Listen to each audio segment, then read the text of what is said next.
But you don't have to come hand and cheek begging God for a handout. Hebrews 4:16 says, let us therefore come boldly unto the throne of grace. God is not measuring you, your ability to communicate with him based on your own ability. Whether you're worthy to pray today or tomorrow, a Christian is always worthy to pray. And if you don't pray, God will come looking for you. Let us therefore come boldly unto the throne of grace that we may obtain mercy. Get God to withhold from you whatever it is that you've done or you deserve. That's mercy. Withhold it, God. Don't take justice out on me now. And find grace. It's always there for the believer to help in time of need. No tongue in cheek. Lord, I need you. Ask Jehoshaphat when the enemy aimed their arrows at him and Jehoshaphat cried out. Lord, save me, when Peter was sinking. Lord, save me. Or you in a situation just before the crash. You see it coming, you cry, Lord, save me, and then somehow you miraculously escape death. And everybody look at that car and say, I don't understand how she or he survived that crash. Yeah, we do. He cried out. Yes. So now, angels. What role does angels have in this, in God's economy, in this post-Pentecost New Testament plan of salvation? Because that's where we are. We are in a post-Pentecost plan of salvation. The problem is, too many people in the church are still back there in the wilderness, still back there in Exodus to Malachi, when you should be in Romans to Revelation, at least the Romans to Revelation 6. Now, let's look at one more passage of scripture about this role of the angels in God's scheme of things. I have a visual on camera number 1. I hope that you can see it, because what I'm about to say now, I'm about to take you into a realm where angels can't go.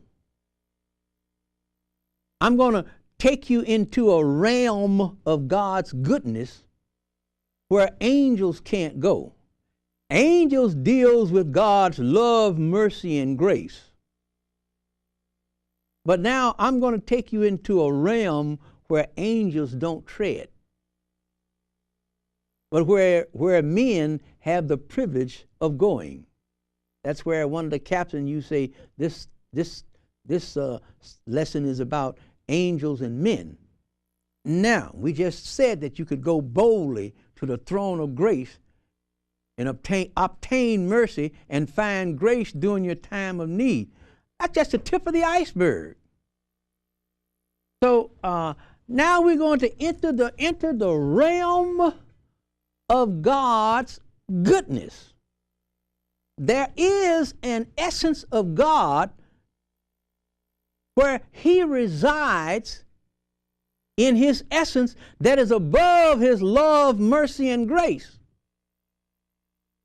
God's love, neither God's love, God's mercy, nor God's grace could keep Jesus off of the cross. Matter of fact, that's what sent him there, instead of you and me. But God was still God even while he was on the throne, before and after. So Let's just take a look at 2 Peter chapter 2, verses 4 to 9, and we're talking about a realm of God's goodness where He is supreme and sovereign.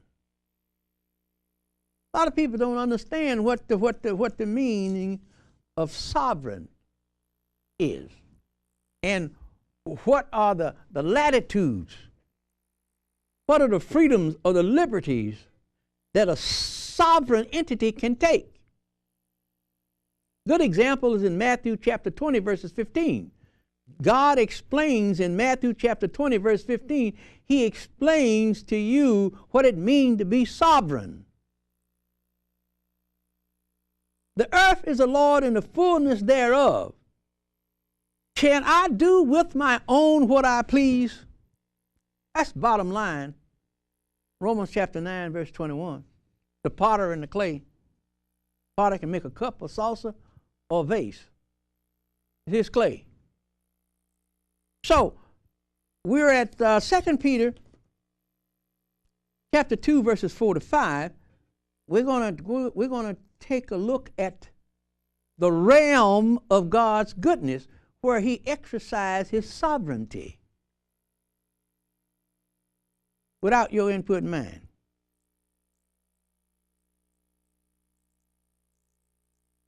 Second Peter chapter 2, verses 4 to 5. The basic title is Angels and Men, and we're talking about what's the role of angels in this church age. And we're saying that in this church age we have something, we have a higher power than angels at our disposal. In us, with us, and on us. Fully covered. 2 Peter chapter 2, verses 4 and 5. There we go. 2 Peter chapter 2, verse 4 and 5.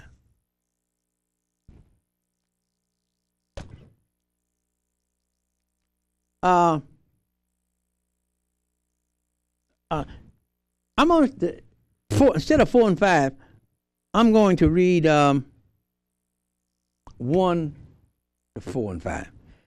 2 Peter chapter 2, verses 4 and 5 will lead where, chapter 1, verses 5 will lead where I want to go. Chapter 2, verse 1. But there were false prophets also among the people. Yeah. Even as there shall be false prophets among you. Look. During the Old Testament era, there were false prophets in the Old Testament era. Moses wrote about them. The psalmist wrote about them. The major and minor prophets wrote about false prophets and false teachers that were in existence in the Old Testament. Well, the Bible said they're still here. But now they wear $1,500 suits, or they wear sneakers and short pants. But they're still here. But there shall be false prophets also among the people, even as there shall be false teachers among you, who secretly shall bring in damnable wrong teaching, heresies, even denying the Lord that bought them. See? 2/3 of the world denied the existence of Jesus Christ, or the reality of Jesus Christ, who the Bible say bought us. Bought, paid with a price, shed His blood, died on Calvary for us. So you think this is something new? No. He says, hey, this is common to man. But there were false prophets also among the people in the Old Testament, even as there shall be false teachers among you in the New Testament, who privately shall bring in damnable heresies, even denying the Lord that brought them, and bringing upon themselves swift destruction. They're talking about Christians being tolerant of other religions. I can be as tolerant as I want to with other religions. Go to McDonald's, sit down and have a meal with them, go to a Stater, go to any other type of religious function, I can go with them. Because if they're not of Christians, I already know what God has planned. But the Bible tells me that I am to be tolerant of all men, all faith and all beliefs, to be tolerant of them. That means they have a God-given right to reject Jesus. And I don't have to kill them for rejecting him. They have a God-given right to reject Jesus. Matter of fact, the Bible tells us evangelists and pastors and teachers and Christians, don't fool around with the unsaved. Tell them what the gospel is 2 or 3 times, and then if they don't want to hear you, go some other place. Read Luke chapter 9, verses 51 through 56, and Jesus is the model. Luke chapter 9, verses 51 through 56. Jesus is the model. When the Samaritan wouldn't accept him, the apostle wanted to bring down fire. And he said, no, I didn't come to destroy men's life. I came to save them. Let's go to another town. Right on. That's why I can't understand all this here. Some fella in Florida wanted to burn a copy of the Quran, and people got upset all over the world, wanted to take lives and wreak havoc on property and what have you. Christians are supposed to be tolerant of everyone.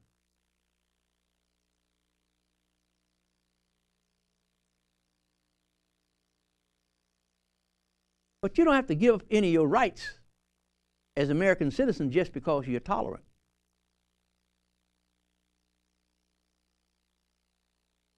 You just have to be prudent and wise. So we're in 2 Peter chapter, now we're up to 4 and 5. So we're there. No, 2. And many shall follow their pernicious ways, by reason of whom the way of truth shall be evil spoken of. So you don't like Christ. Okay, tell me something new.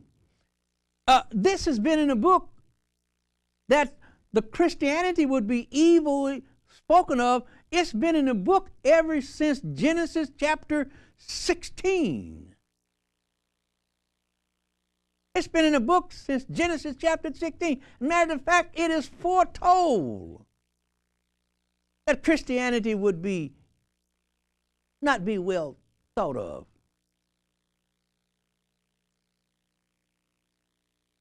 And God can create some people to not think very well of Jesus.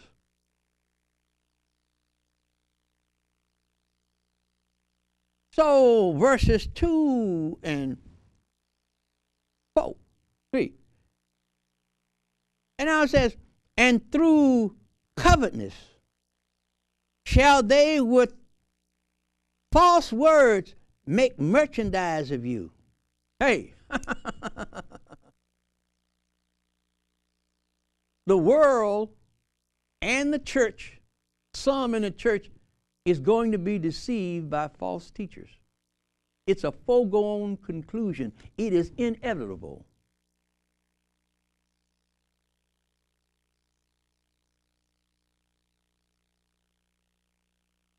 Whose judgment now of a long time lingers. God has known that people were going to reject him, but he is withholding judgment until a full number of them do. He'll take what he can get because he already knows what he's going to get.